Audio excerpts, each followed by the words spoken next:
கண்டிப்பாக. வணக்கம் தீபிகா. அதாவது நாகை அருகே உள்ள வெண்மணி அரசு நேரடி நெல் கொள்முதல் நிலையத்தில் அதிமுக பொதுச் செயலாளர் எடப்பாடி பழனிசாமி தற்போது ஆய்வு மேற்கொண்டுள்ளார். அதாவது நாகப்பட்டினம் மாவட்டத்தில் கடந்த சில தினங்களாக வடகிழக்கு பருவமழை தீவிரமாக கொட்டி தீர்த்து வந்தது.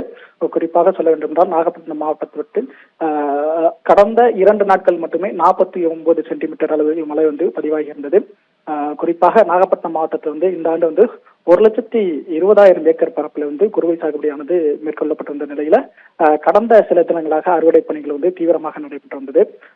நாகப்பட்டினம் மாவட்டம் முழுவதும் மாவட்ட நிர்வாகம் சார்பில் 124 நேரடி நெல் கொள்முதல் நிலையங்கள் திறக்கப்பட்டு கொள்முதல் பணிகளும் முழுவீச்சில் நடைபெற்று வந்தது. இந்த நிலையில் கடந்த சில தினங்களாக கொள்முதல் செய்யப்பட்ட நெல் மூட்டைகளும் விவசாய தரப்பில் நெல் மூட்டைகள் நேரடி கொள்முதல் நிலையங்கள் முற்றிலுமாக தேக்கமடைந்துள்ளது. அதனால் விவசாயிகள் அறுவடை பணிகள் முடங்கியிருந்ததாக ஒரு கவலை அடைந்திருந்தனர். கடந்த சில தினங்களாக பெய்த கனமழையால் நேரடி கொள்முதல் நிலையில் தேங்கியிருந்த நெல் மூட்டைகளாக முற்றிலுமாக முழுக்க தொடங்கியுள்ளது. அந்த காட்சிகள் தற்போது நம்மளால் பார்க்க முடிகிறது. இந்த நிலையில் டெல்டா மாவட்டத்தில் அதிமுக பொதுச் செயலாளரும் எதிர்க்கட்சி தலைவருமான எடப்பாடி பழனிசாமி நேரில் ஆய்வு மேற்கொண்டு வந்தார். காலை முதல் ஆய்வு மேற்கொண்டு வந்த அவர் தற்போது நாகப்பட்டினம் மாவட்டம் கீழ்வேலு அருகே உள்ள வெண்மணி கிராமத்தில் உள்ள அரசு நேரடி நெல் கொள்முதல் நிலையத்தில் நேரில் ஆய்வு செய்து வருகிறார்.